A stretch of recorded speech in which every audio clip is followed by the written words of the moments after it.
Hi, this is Bob Samuels from Tech Connector, and I've got a great ABM leaders group for you today. And one of my favorite things I get to do with my job is to interact with sharp marketers and share best practices. So I think you'll all enjoy this today. I've got three good marketers today, and Kevin, if you want to kick things off and do some introductions. All right, thanks everybody. My name is Kevin Flint, and I'm a B2B demand marketing consultant. Until making the shift recently to consulting, I spent about the last 12 years on the agency side in the B2B marketing agency world, and really excited to be able to go behind the scenes and pull back the curtain a little bit on the perspective of agencies in the relationship between clients and their agencies, which is so important right now, and really excited to be here today and have that conversation. Thank you, Kevin. Wendy? Hi. Yeah, thanks, Bob. Thanks for having us. I'm Wendy Pirelli, and I am a VP of marketing right now at a small startup. That being said, I've been working in tech marketing for probably close to 30 years now. And so I've been a client of a media agency, big, small, every size you could imagine. So I'm excited to unveil that curtain and tell you as a client what we wish we could always tell agencies. And hi, everybody. Ashley Cohen here. I'm a partner here at 10x4. We are a consultancy that helps match B2B technology brands and agencies across the board, from comms and creative and brand, global paid media, ABM, change management, et cetera. So really excited for this conversation and to talk with both Kevin and Wendy, and of course, Bob too, about what we're seeing in the market. Beautiful. Thank you. So, the topic for today is examining the agency client relationship and how important it is, and how can you make the best of it and optimize the relationship. Things have gotten very challenging as of the last few years with the COVID and everything. And now we've got a softening economy with the recession. So that's got to put a damper on things, or make things challenging. Ashley, what are your thoughts on that? Exactly, Bob. We've seen a lot in the market that marketers are expected to do more with less, or more with the same. Budgets are being cut or frozen or reduced. Staff is being frozen, cut, or reduced as well. And so, marketers are, again, being asked to do more with less. And having the right partner in place now from an agency perspective matters more than ever. Making sure that your agency is as invested in growing your business as you are matters more than ever. And I would love to hear both what Wendy and Kevin have to say on the topic as well, what you're seeing in the market, what you're experiencing around this topic, and we can go from there. Yeah, I'm happy to start, Kevin. I'm sure you've got some good insight on the agency side. As a client, you nailed it, Ashley. I mean, inside the companies, we're being told, hey, your pipeline goals for demand gen, guess what? They're the same, but now you have 20% less budget. And oh, by the way, 3 people have to be cut from your team. These are super hard conversations inside the organization to reset expectations. It's hard to work with an agency where you're like, hey, I still need to make my same goals, but I can only give you, I have to give you 20% less of the budget. So you're absolutely right. You need an agency who's like, okay, we get it. Like, yeah, we'd love to make lots of money, but we've got to be in this together, right? Because as a client, you're kind of just stuck there. What else are you going to do, right? You have to have this partner that'll bend with you to be able to still meet those goals when times get tough. So, I mean, you nailed it, Ashley.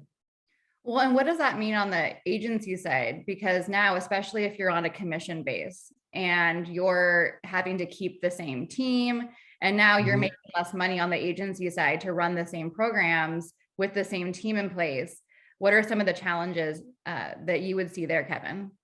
Yeah, I mean, I guess my first comment would be, I hope you're not on commission anymore. If you are pure commission, that becomes a very tough dynamic. And agencies are finding creative ways to define their services that have a little bit more of a relation to how work is done now on working with smaller budgets, that sort of thing. But to me, I think, really the most important thing for an agency, and it comes down to, clients, of course, holding their agencies accountable for their work and making sure that they're well aligned. Agencies need to be very particular about making sure that they have the right fit with their client base. You're not just going after every logo you can find and cobbling together scale that way, because you need to be able to invest the time and the resource in the relationship, which means having your best people in there, which means putting in all the value add that you can. And this is not going to be the time to go out and grab every piece of a business you can if you're not willing to also have the right level of investment going forward. These relationships are going to have to be entrenched in very rough waters. Also making sure that your business as an agency can be flexible with shifting budgets, with things pausing. That's difficult. Believe me, I know, having been in an agency, executive position, but it's the time right now to think about, what do you do if the budget gets paused? What do you do if it gets cut in half, and not just have it go, well, we can't service you anymore. That's where the good agencies are going to survive and thrive, versus those that are just kind of, it's one way, set it or forget it. So to me, it's about understanding fit going in and then investing the time in the relationship for sure. And if I could just, go ahead. If I can just comment on on the client side, I feel like, that flexibility is so important to us when times like this happen, that, again, if our goals stay the same, we're going to look to you. And this is something that I've had agencies in the past that have been really good at this and some that have been horrific at this. But if you can be really good to lean in and say, okay, your number hasn't changed that we need to get to, let's think of a different way to get there, right? If you can start to get really creative and go beyond the kind of the cookie cutter of like, these are the 8 things that we like to sell, start to look at, okay, maybe we could do something else with this client that helps them still get to their goal, but at a lower price right now.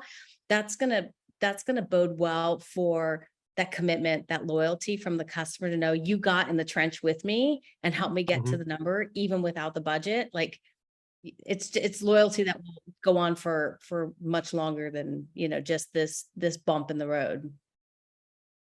But going back to that point around relationships, I think that's really what matters.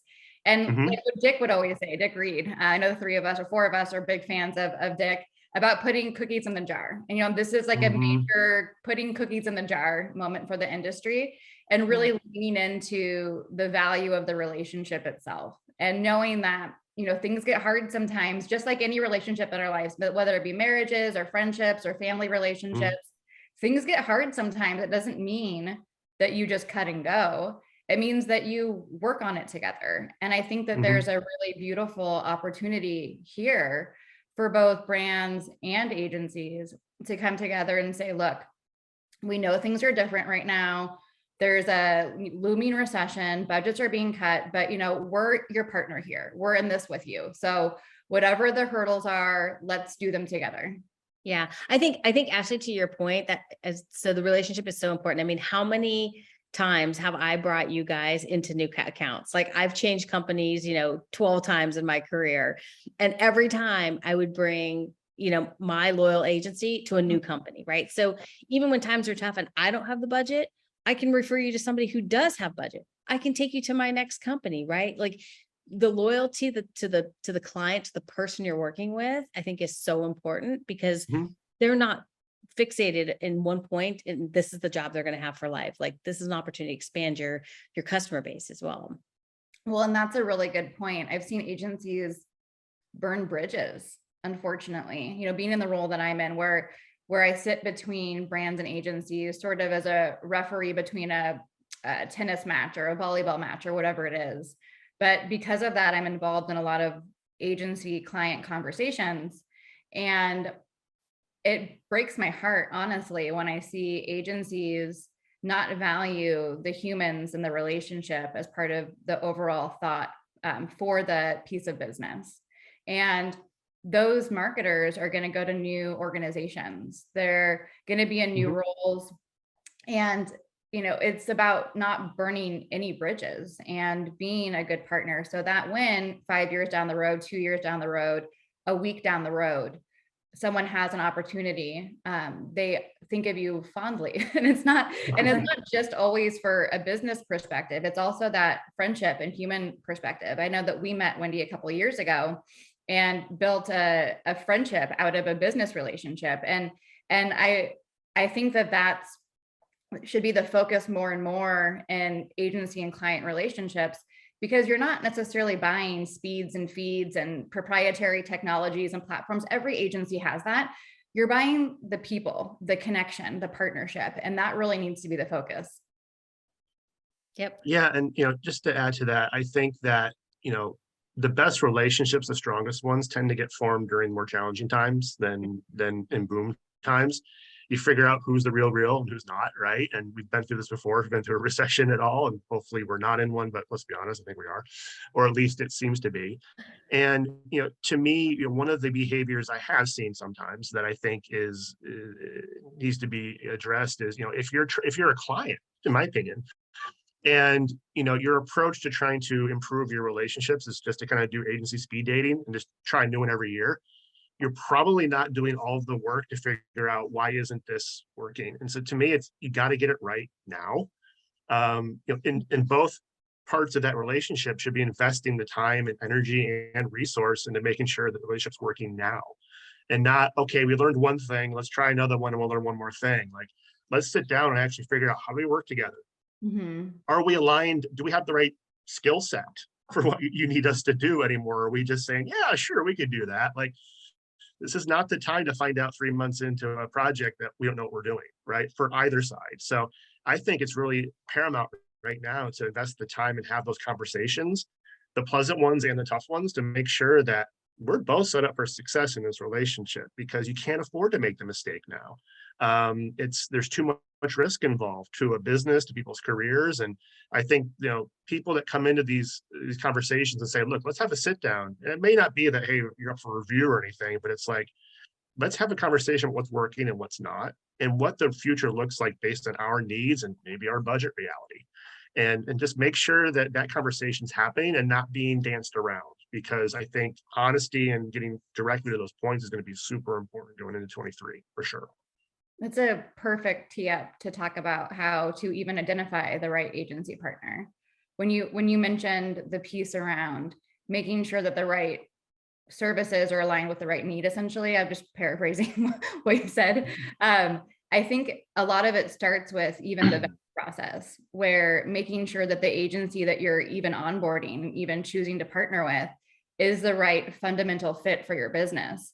I talk about this a lot in the market around stopping the square peg round hole relationships, and really making sure that from the get-go, everybody is set up for success, that the agency has the right fundamental services that you need, that they have the right global operating model, that you're the right type of client for them, that they that it's the right type of budgets, and also the right kind of people for your business. Sometimes people just aren't the right fit. They don't have the right work ethic or personality type for the way that the marketer needs to be serviced, essentially. And so really getting back to those fundamentals, making sure that the partnership from the get-go is set up for success, is something that I've seen to be incredibly important for making sure that down the road you have the right people in place to grow your business. Yeah, and and Kevin, you brought up like the speed dating or whatever, but what's interesting is everybody puts on their nice face when you're meeting them, and everybody's a good person and happy and smart and whatever. But it's what's more telling maybe is when things aren't going well, and how do people deal with the adversity, and where does that get to be is that a healthful situation? That's tricky. Yeah, and I've felt that in whether it's the initial conversations between agency and a client, or especially when you're onboarding, I always like to actually get into that conversation and go, okay, let's think about what could go wrong, or what maybe went wrong with your last relationship. Mm-hmm. What does that tell us about what we have to prepare for? Because every situation is unique, and every client agency relationship has different dynamics, and you don't want to repeat the mistakes of the past. And so, I'd rather sit and listen to, hey, one thing I always ask is, tell us what's weird about your company. You find a lot of interesting information that way. Oh, our procurement process takes 14 years. Okay, that's good to know. That helps me know, how to prepare for some of that. Or the hour before campaigns go live, our CMO changes the target every time. Okay, good to know, right? Extreme examples, hyperbole, but having that conversation up front to determine like what are some of the nuances that we need to understand, but also like where have things gone wrong before, and let's not repeat that. And it kind of goes back to having those conversations and not just acting like everything's great, we found the perfect partner, the perfect client, everything's going to work fine. Things won't go fine. There's going to be challenges. So what are you going to do to help have some contingency plans or processes or whatever to actually make sure that you're, set up for success? And I think now in particular, it's very important to do that. Yeah. I mean, I would just add on the client side, again, it goes back to that loyalty thing, right? Because you've already taken you're bringing the weirdness of the company, but you've taken the weirdness of the person out of it, right? Like it's better to know the devil than the devil you don't, right? Like at least you know the person and you know how they work and you know what their style is. So bringing that agency along with you over and over in different accounts, if it makes sense, right? Because to your point, one agency might be too small for a really big company, or an agency might be too big for a really small company, but where it makes sense for a size, already knowing the people and the expectations and how they work and how we work just makes the relationship that much easier. And you've already gotten past that weird dating stage, where you're like, do I sit like next to them, across from them? Like, all of those weird things. Those are gone too, so in my past, I've had like experiences where, we would be onboarding with a new agency and we thought we were signing up for one thing and they thought we were signing up for something else. And it's like, well, wait a minute, where's the media plan that goes with this? Oh, well, you didn't sign up for a media plan. What you signed up for was like a media strategy. Like the plan's totally different, right? It's like, what? How is that different? And so, those nuances kind of go away when you've got that consistent relationship that, again, is familiar. So there's a lot to be said for the people that work with you. Yeah. And a lot of that, the ability to have successfully those conversations, from my opinion, comes down to having time.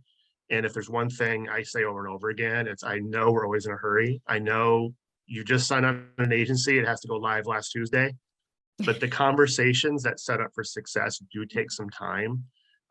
So the more forethought and planning there is into establishing that relationship and having those conversations and having a roadmap, yes, there might be some things you start to do right away, but I've often seen that the rush to hit timelines that are already late can lead to not having some of those conversations. And then suddenly you're learning as you're actually out there spending money, and that can be painful. So if there's a message to executives, client side that I can ever express, it's the more time you put into having the conversations up front, the more likely you're going to be smooth in your actual initial work, and then setting the ground rules, having an SLA in place, for example. Don't write that 6 months in, write it up front, and make sure you're communicating, right? It's the rush to get into market can be one of the most dangerous things sometimes, and it's always there, we get it. But, taking the time to really go through and make sure that even if it's an established personal relationship, again, okay, but what is different this time? Now you're at company B. What can you tell me that, doesn't translate from company A, right? What rules have changed? What priorities have changed? And sometimes I think with personal relationships, that part can really get skipped because we're too comfortable. So I say, take the time, have the conversations, figure out where it's going to break, and then have a plan in place to avoid it happening that way. I'd say the same is true for the agency vetting process too. So often clients, want to have the agency picked next month, next week, whatever it is, want to be in market the day before the agency's even picked. And it saves you so much hassle and heartache and pains down the road to get it right up front.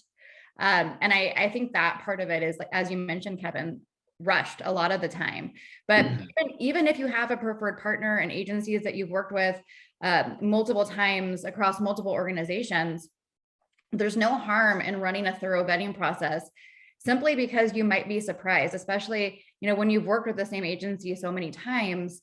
there's more out there that maybe marketers aren't aware of. And when we run RFPs, a lot of the time there are agencies that are preferred are suggested by the client to include in the vetting process. And sometimes those agencies win, and sometimes the client is themselves pleasantly surprised by what else is possible for them. And I think a lot of it too, when working with the same agency multiple times, it has to do with your team and the actual folks on the agency side that you get to work with. And I'm super curious, Wendy, if, working with at the same agency multiple times, if you also got to work with the same individuals on the agency side, if that was changing a lot as well, if you notice different service levels or performance or expertise working at different size organizations, if you felt that at all. Yeah, absolutely. I mean, of course, the teams always change. I think that's one of the things that, some agencies are better at retaining staff. Others aren't so good at retaining staff. I had one agency, we kept them for 6 months and we had 6 different teams. Like they constantly were changing our staff, which drove me mad. So, to your point, even when we bring in agencies that I've worked with time and time again, it's usually a different team. But, again, like, Dick's a great example. I cultivated a relationship with Dick Reed, and, I know even though he's going to change the staff, he's going to make sure that I'm happy. Right. And I think, that's kind of the common denominator there. I think, it's interesting, Ashley, you brought up, the services that you guys offer are really, they're really valuable, because I think one of the things that at least I find in working with an agency is we don't always speak the same language either. And so you'll say one thing and I'll hear a different thing. And then the expectations are misaligned, right? And I think the service that you bring, Ashley, helps the client and the agencies translate their lingo to something that's like, they actually said they're going to give you this. Is that what you really wanted? Because that's what you're going to get. That's super valuable, because again, I can't tell you how many times I've worked with an agency where I thought we were getting something and they would come back and be like, oh, you wanted that? That's like a $600,000 change order. It's like, okay, then just scrap the whole thing, because that's totally not what I wanted. So that misalignment, the communication, and not being afraid to say, like, I don't understand what you're saying. Like, so specifically break it down for me. Like, what am I going to get? Because, again, I think there's a misalignment in how we talk in our industries. I couldn't agree more. And I love that you picked up on that. We always joke and say that we're the agency client translators, and really bringing transparency, even at one of the areas where I see it the most is in contract negotiations. And actually, we've been brought in to help clients renegotiate contracts with agencies. And it's not to put anybody else, in a bad financial spot. It's to create alignment, because every time 100% of the SOWs that I have reviewed, there are things in there that the client did not ask for. 100% of the time. There's not a single contract I have reviewed that doesn't have that misalignment that you're talking about. Or you think you're buying a media plan along with that media strategy, and the agency is actually just charging you the whatever amount for the media strategy, and the media plan is a different amount. And so, when we run an RFP, we have, a really robust pricing document that we have agencies complete, so that there's no surprises to the client when we're talking about money. And then even then, when that pricing document is translated into a contract, there are, like I said, so many moments where the client doesn't need lead nurture. They don't want ad hoc creative as part of this ongoing retainer fee. No, they don't need someone staffed or 5 people staffed in Singapore. They just need, this particular scope. And when we align it properly, the agency isn't in a bad place financially. They're not, being taken to the cleaners. They're actually providing the service that the client needs, and the client isn't overpaying for the agency, because what you're buying from the agency is what you need. And it just creates this alignment so that you don't feel like you're overpaying and the agency is able to provide the value that they said that they would, and everybody's happy. Yeah, I think, it's interesting because, so I worked at a very, very large company and we had a very, very large agency. And one of the things that used to drive me crazy is like when we would have a planning meeting, there would be like 3 VPs from the agency and 7, strategic directors and, like 4 creative people. It's like, why do all these people need to be here? Because I know I was getting billed by the hour for each of those people, right? And so, it's this for me, it felt like the scope creep of like, this is how we're using the retainer. And again, it goes back to setting expectations of, do we need to have 3 VPs every time we do a planning meeting?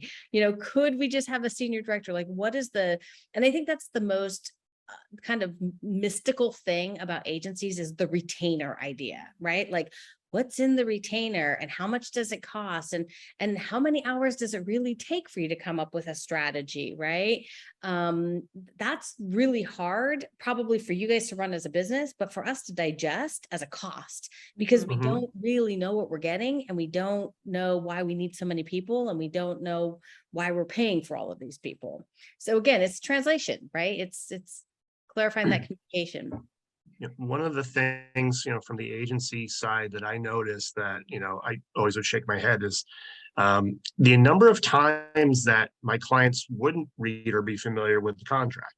I think that's an area I would just highlight, that it's not just procurement's job to know what was in the contract. The VP of marketing needs to know, the CMO needs to know, the director, the assistant, whoever's on the team. If they don't understand what's in the agreement, that's a major problem, because then there really is no management of expectations, and whatever's in scope is whatever you want, right? And so one of the things that I train my teams to do, and it was often met with some resistance, is, hey, we need to take some time and walk through the scope of work. And let's make sure there's no questions on it. Oh, a new team member just was added. Let's walk them through it. And sometimes like, oh, we don't have time for that. No, you don't have time not to do that, honestly, because those questions should be resolved. And again, it shouldn't be a CFO or CEO at an agency negotiating with procurement, and then no one else is involved in the details of that conversation. Because then all of a sudden the day-to-day people are going, okay, what are we doing? I assume the same as last time. Great. And then you got a scope over here that says it's this, not that. People aren't familiar with it.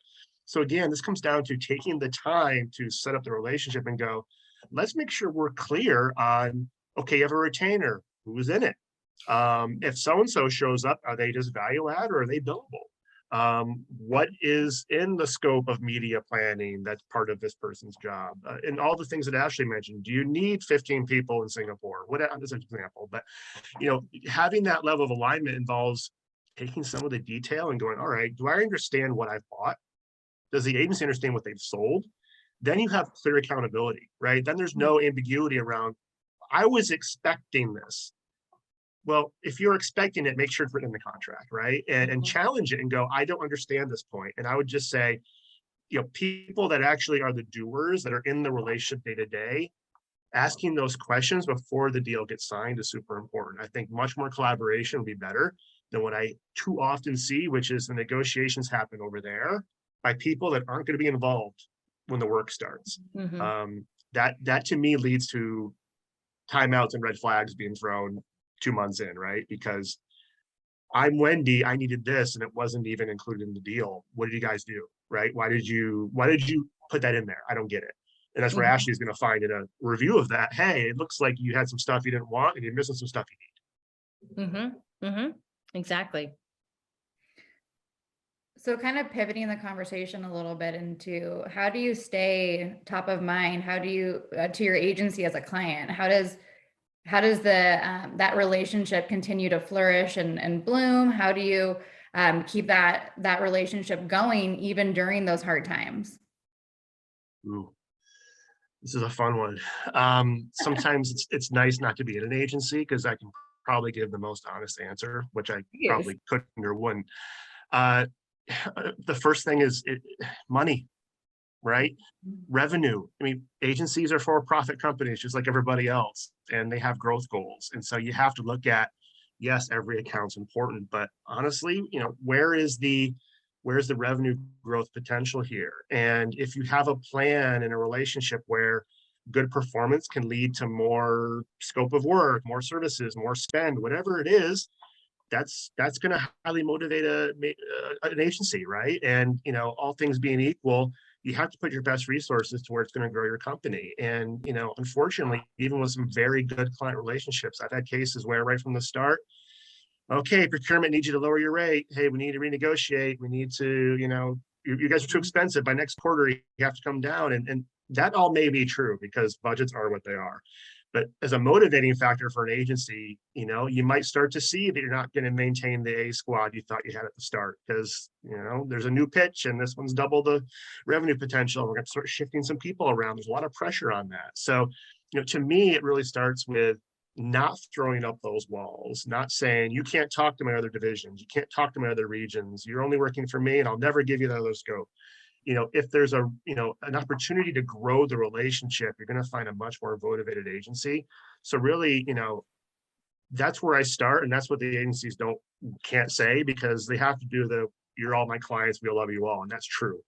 But I think, you know, if you throw up barriers to revenue growth in the relationship, it's hard for me as an agency executive when I was doing that to keep putting the same value add into it, to keep putting the same people onto it. And, you know, there's a natural evolution that can happen, which is, you know, the next shiny object comes along and everybody rushes to throw their best at that. So, you know, we could talk about, you know, communication and relationships and all of that, but honestly, like the most interesting thing I can tell you is, you know, the revenue growth has to be there. Otherwise, just like any other company, you start to look for, well, where else can I find it?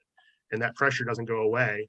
And certainly in a down economy, that dynamic can change a little bit because not everything's going to grow. But, you know, ultimately, you know, there should be a plan for mutual benefit and making sure there's not, I guess, barriers to that if the agency is performing well. How does Just- that? Oh, go ahead. Just so that you know, from a client perspective, we totally get that. We feel that, like, honestly, I have always felt that my agency is constantly selling me, constantly, almost harassing me, right? Yeah. Like, hey, can we work with this group? Hey, you know, can you make an introduction to these people? What are you doing in EMEA? So it's not lost on us as a client that's your business. I think the hard part is because you guys are a services business and your margins are, you know, your margins are thin because you have people to pay. That it, you know, it makes it just, I'm sure, very hard for you to, you know, it makes it hard for you to not be in constant selling mode because you have to be in constant selling mode. And as a client, we feel that. We know that you're in constant selling mode. Sometimes we wish you would be less in constant selling mode and more in collaborative partnership mode. Where then we feel like, again, you're in the trench with us as opposed to just like saying, hey, you know, somebody throw me a rope because I want to get out. You know, so it's this fine balance of, I think agencies need that fine balance of both of those things, because if it's selling, you as a client, I would probably pull back a little bit only because I'd feel like they almost feel desperate, right? They're panicking. They're constantly looking for new business from us. There must be something wrong. So it's this fine balance of being. It definitely is. And I think that, you know, really it comes down to in the relationship, if there's not literal walls put up, it makes such a difference, you know. And in some cases, it's just like you can tell the tone of the relationship from the start is, you know, hey, we gotta cut costs again and again. And it's just, it's natural that can take some of the wind out of the sails. But I think a more nuanced point that I would bring up as well, not just about money, is, and this is particularly true, I think, in the past few years with teams that I've been managing and mentoring, you have your clients that are, you know, mostly positive, I think. And then you have some where they always want to air the dirty laundry of the internal stuff. I would caution that if you bring the drama of the boardroom in front of the agency day after day, people get burned out and they get demotivated because, like, well, the client doesn't even like their own company. Like, it sounds like the CMO is yelling at everybody and everything's terrible. So I think there's a little bit of a filter I'd recommend as well between the relationship, which is like, if you're talking to your lead, your account lead, you might get a little more honest. Unlike the status call, you might think about how to present a better face on things. Because I can tell you, like, you know, when you get to the troops on the ground, you know, if they always see that things are just high drama and negative and, you know, everything, you know, we got yelled at in the conference room, like, that can be demotivating. So to me, it's like we say inside the agency, right? Like, you know, always speak well of a client in front of everybody. Like it's a golden rule, right? I think, you know, speak well of your company in front of your agency as well. Like some honesty is cool. It builds rapport. But like if there's a constant kind of gloom and doom, especially in a down economy, if performance is down, like it's important, I think, to take a deep breath before some of those meetings and focus on more of the positive. And in addition, like show appreciation for the work. People are really leaning hard towards finding purpose in their jobs, especially in agencies too, right?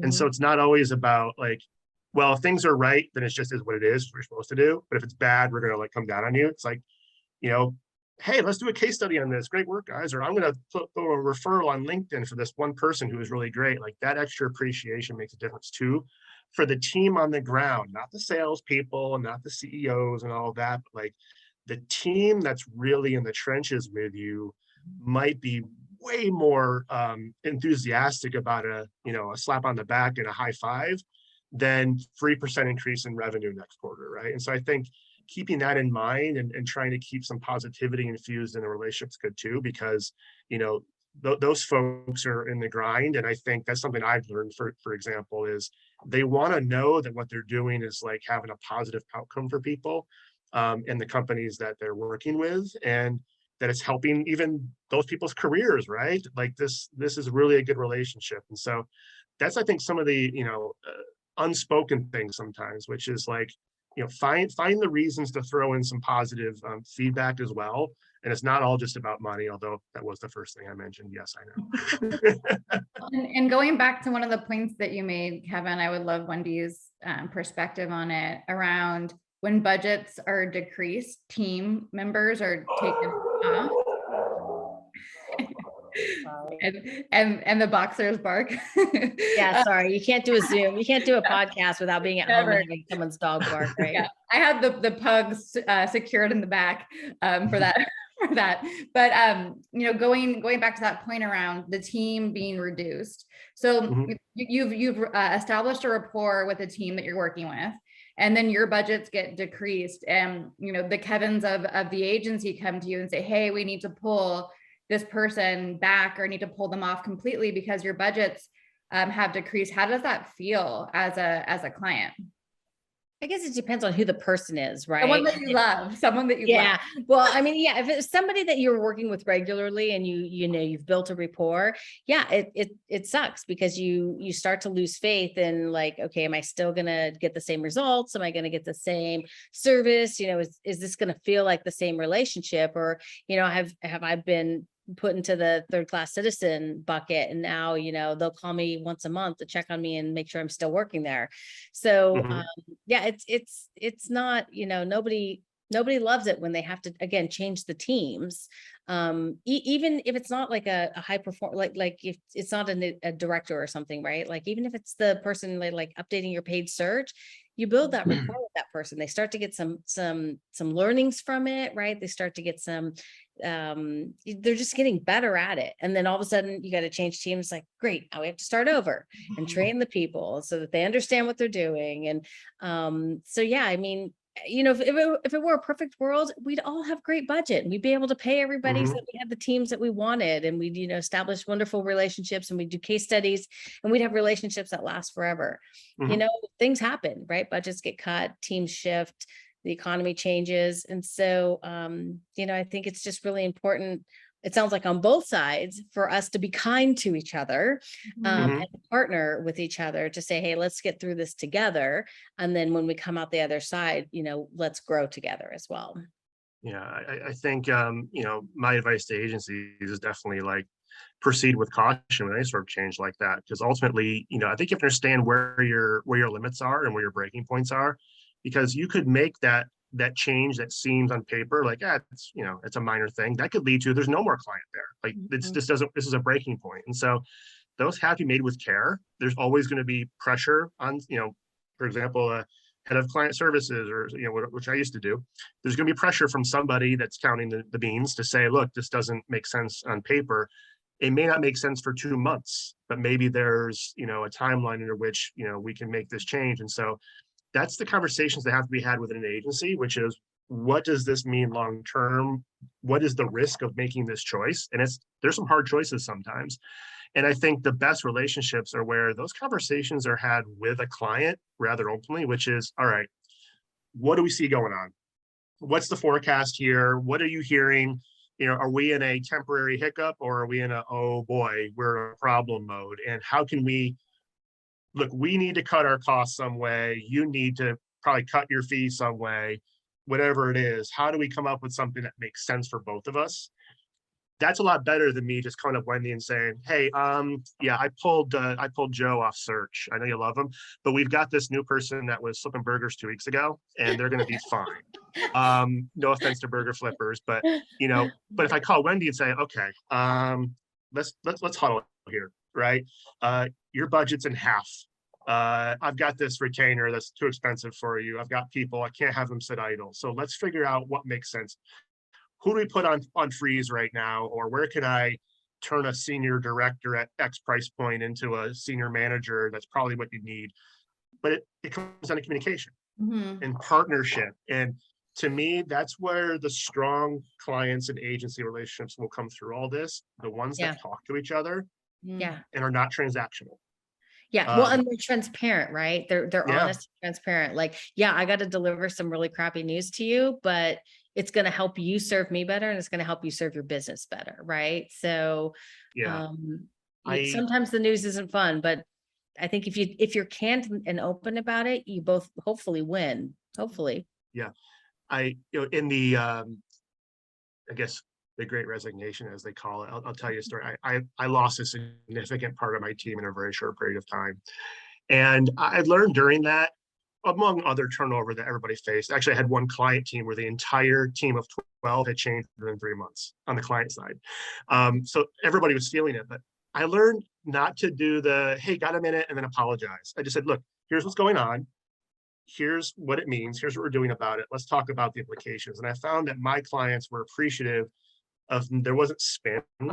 Yes. I wasn't trying to, that's fine. And, Susan's just as good as, yes, you have to obviously, highlight the strengths of what your contingency plan is, but just having an empathetic conversation was really helpful to me and to the people I was talking to, which is this is what we're going on with. I've had 2 people change. You've had 8 people change. We know this is what's happening. It's not all my fault. Some agencies had more problems than others, as did some clients, but the reality was this was a condition of the market. But let's just have an honest conversation about what we're doing to make this not only as not painful as possible, but maybe even find some cases where we're going to improve.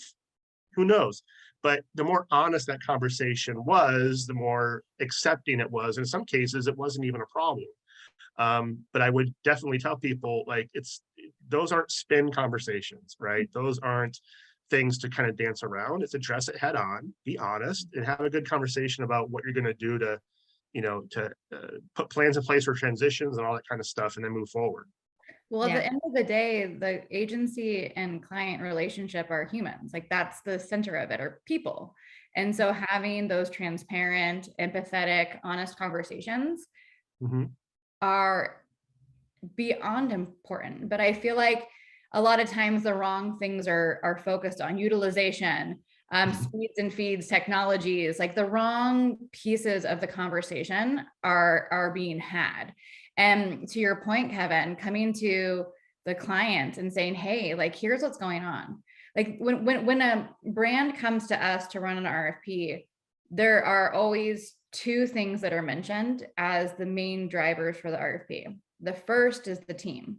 And the complaint around turnover or poor relationships, or not feeling like there's partnership or strategy or collaboration, some of the things you talked about, Wendy, right? And then the second has to do with silos and, too many agencies globally and wanting to consolidate to one. But for the purposes of this, on the front side of that, around the team, your people. And when a client hires an agency, you're hiring the people. And so having that continue to be the center of the conversation and the center of the focus of the relationship is, in my opinion, extremely important, because like I said, the first thing on a call that I have with someone who wants to run an RFP is about the team. That's the first thing out of their mouth is the team. Mhm. And so making sure that the right team members are in place for everybody to be successful, and that there's a strong alignment on both sides should be the main focus of the agency client relationship, in my opinion. Yeah. It's not to say no agency has some IP, but really what you're doing, Sure. it's a people business. Of course. And what you're teaching the people, and maybe they have access to some tools, but that's the key thing is, are these the right people to be working with? Do they have the right skill set and processes in place? And when the conversation shifts from the people too much, pull it back onto the track, because that's really what you're paying for, and what you're committing a lot of your time and energy to are people. And that's hard in this business, as we know, because people do move around and they change. But it really does boil down to what kind of people does this agency attract and retain, right? And are they the people I want to be working with? And it's the same for looking at clients. Like, are these clients I want to work with, right? Not just what's the revenue potential, which is important, but we're going to have people spending hours and hours and hours a week, a month, a year working with these folks. Is this going to be pleasant? Is this going to be teaching us stuff? Are we going to do great work and get awards and grow our careers? All these things matter. And I think, this is a time for, to put those kind of questions to the forefront, I think, and to really make sure that an agency and a client mutually think this is a good relationship, and not just numbers on a spreadsheet, or somebody winning a new business deal or saying, great, I chose somebody to get us live in 3 weeks. Like, believe me, that is fleeting. And then the relationship really starts. And, hopefully the work has been put in to make sure it was the right one, and that it's set up to actually be onboarded and run correctly beyond that, because things don't just work because you want them to. It takes an ongoing effort. And I think having a plan in place for how you're going to do that is super important. Yeah. And maybe just to finalize on that thought process is, the people are good when you're initially pitching as a client, if you're initially pitching the team, I'd want to Mhm. hear, do they have a proven track record? Have they worked in my industry? Have they worked with Mhm. competitors in the past? Right? Like, do they have the talent and the understanding to like hit the ground running? And then I would want a proof point that shows they can deliver on what they promised. And from there, that cultivates trust. Right. And trust is what creates loyalty.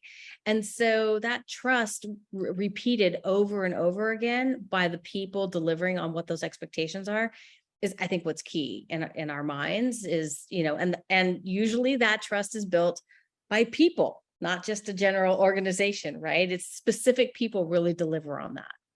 And one last question to discuss, if folks have the time, is around how an agency can really help you, Wendy, as the client, sell the value and ROI to your CEO and stakeholders. Yeah, that's a great question. That's a great question. I mean, again, I think it's that partnership, right? So, I've gone through this in the past where we have built out this whole program. We've built amazing assets, and, the CEO was like, I don't understand, how much pipeline is this driving? It's like, okay, well, all of these assets, which are drive an awareness program, not a pipeline program. So, I think working hand in hand with the client needs to make sure that their internal stakeholders understand the expectations, right? And that the agency is helping the client provide those proof points. So, Mhm. especially when you're doing something that's around brand and not demand gen, that's so much harder because it's usually such a big number, and it's hard to quantify, like, well, how much business did it drive? Okay, well, it didn't, I'm sure it did, but I can't correlate it to a specific deal, right? And so lots of marketers have a struggle with that is, I just spent $3 million on a brand campaign. I don't know how to correlate it back to pipeline. So I think to answer your question, Ashley, it's really, helping understand how did it move the needle on the brand? How did it move the needle on awareness? How did it, what are those proof points that came out of the program, and how do those compare to maybe standards or other clients? I think this is one of the things that I find other agencies don't kind of have this repository of intelligence where they can come and say, typically, if you spend this much money, you should see this much in brand lift, right? Where they can kind of give you an inkling so that you can be more intelligent to your CEO as to help him set expectations, right? Because again, it's all about my philosophy in life. It's probably a horrible one, but my philosophy in life is the key to happiness is keep your expectations low, because if they meet those expectations, you're still happy. And if they overachieve them, you're elated, right? You're never disappointed. And so I want to set expectations though with my key stakeholders and then overachieve those, because then they're elated. I think a lot of times we struggle with how do we do that? What are the baselines? What are the standards? What are the best practices? We would love our agencies to help us educate us on how we communicate that to our stakeholders internally. Yeah, And so just- in follow-up to that, I'm curious, who are the stakeholders? Does it vary depending on the company? The CEOs could be involved, maybe the CFO, the salespeople, the sales management, the channel folks, maybe. All of them, Who do yeah. you need to, and who do you need to convince? And then should you, or do you typically put the agency in front of them, or do you speak on their behalf? We, at least I usually speak on their behalf. Again, depends on what it is. And those stakeholders, all those stakeholders are stakeholders, but again, it depends on what it is. Like if it's a brand campaign, it is probably the head of brand, the head of corporate marketing, maybe the CEO if the company is small enough, the head of finance to understand what did that buy me? Again, to educate those people. If it's more demand gen, it might be more their sales organization, your partner organization, fellow marketers, industry solutions, things like that. So it really depends on what it is that you're delivering to kind of determines who your stakeholders are. And so the requirements for ROI will be different depending on who those stakeholders are too. Well, and I think about how important storytelling and insights are in that respect, because you as a marketer, this isn't the only thing that you do all day. You know, you have a ton of other responsibilities. You also have a life and other stuff that is going on. And so having the agency give you really snackable but important insights about how your campaign performed, not from a CTRs and viewability standpoint necessarily, but from a actual impact standpoint, so that you can go back to the people who gave you the money for the thing that you ran and say, hey, the money that you gave me created this. And even suggestions on if you provided a little bit more money, we could do X, Y, and Z, and we could potentially then get this. And sometimes that's even around shifting out assets and creative and content, making it more customized to various audiences, because different members of the buying committee from a B2B perspective require different types of attention with different types of information and messaging at different stages of the buying cycle. And so, having more money to make that more customized would also, increase ROI, and really having the agency leading that for you, because as you know, I don't have to tell you all the other things you're working on. And so having a partner bring those valuable insights, be that storyteller for you, and really package it up that you can go back to your executive team and show what you did and what you could do given a different scenario. I think that is incredibly valuable. Yeah, I agree. Really? I agree. And, I just recently I'm working with an agency, and, we were doing some brand creative, and, it was words, right? And there were some different logos, different kind of concepts. They went the extra mile and built up the activation. Like, what would this look like on a billboard? What would this look like at a trade show? What would this look like?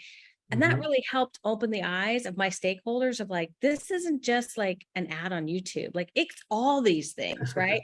And I really think it helped them realize this is a bigger thing. This could be a bigger thing. And so, yeah, it's not always just numbers. It can be other elements, right? To create that storytelling. Do you feel like that opened up additional budgets for you when they did that? I think it opened up the vision of what's possible, and hopefully, yes, future budgets to say, that was cool. I want to make sure that we do those things. And just, from the agency perspective, I think it feels like, Ashley, you've been in my training sessions before, but really the thing I would call out is, the more that your marketing client has to translate all of this into business outcomes, the worse off you are, right? So to me, like a tip, make sure that there's a clear executive dashboard for what you're doing that is agreed upon, that is tailored to the stakeholders you're bringing us back to. Removed of any other jargon or metrics or things that, lines up, lines down. If it doesn't speak to the outcomes that they're trying to measure, take it out, put it somewhere else. All of your reporting, your QBRs, having those check-ins with the C-level management is important. They're going to come and show up to those meetings if you're speaking their language. If they come in and hear about CTRs and viewability and NQLs, they're going to leave. Yeah. I can't tell how many times I've had a QBR where, a C-level executive shows up and it's like, why am I here? Like, all you're doing is speaking media metrics and things to me. So, agencies didn't understand how to, point and measure what matters to the business. Yes, you have to get into the weeds and talk about the nitty gritty of how you got there, but for the executive team and for those key stakeholders, point to how you're driving actual impact, speak that language, tie things back to that language. And if you're missing some data you need, raise your hand and ask for it and figure out how to make sure you're tailoring back what you're doing. And the other thing I would just say for the C-level or for those key stakeholders is the agency needs to keep bringing thought leadership, bringing research, bringing that extra value that here's what we're seeing in the market, because that's what that audience wants to see as well from their agency is this is a valued partner and not just the vendor that is getting a piece of the quarterly budget and I'm delegating that decision 3 levels down, right? If you're actually in front and saying like, here's some intelligence that can help you make decisions and hopefully lead to increased budgets, which benefits everybody in the relationship, that's that extra little bit of value, I think. But so often, I see agency work. If I take on a new account from another agency where I'm like, wow, this was how they were judging success. This doesn't make sense to anybody outside of marketing. And if marketing is a mysterious black box, it doesn't get more money. So I would encourage you to find a way to bring to the table information that folks like Wendy can easily show to their stakeholders and not have to translate 50,000 different ways. Yep. I 100% agree. Help me, help you. Yeah. And that's really the key to all this, right? Is, how do we get these relationships to a point where people are working towards the same goal, speaking the same language, and ultimately measuring success in the same way. And I think that's what's going to lead to more successful relationships ultimately. Yep. I agree. Bob, what do you think? Awesome. This is a great discussion. I hate to end it. So fun. It's fun. And I like the fact that it's a very candid, it's a candid discussion behind the curtains with the agency and the client. And it's, we all, like you said, we all have to treat each other as people. We have to help each other. And it's great. It's great advice you guys are bringing in. Thank you. Well, we certainly appreciate the venue to do this. Thank you, Bob, for providing this platform. And it's been great talking with you, Wendy and Ashley, and just, having this kind of reel-to-reel conversation about how this stuff is done well. And, hopefully people benefit from this, right? Because ultimately we want to all do great work and have great partnerships. And, sometimes it's just about having that communication established, right? Yep. Yeah, absolutely. Yes. Thank you, Bob. And thank you, Ashley, for the invite. Beautiful. It's a pleasure, guys. Thanks, everybody. Give everyone. So fun. All right. Thank you.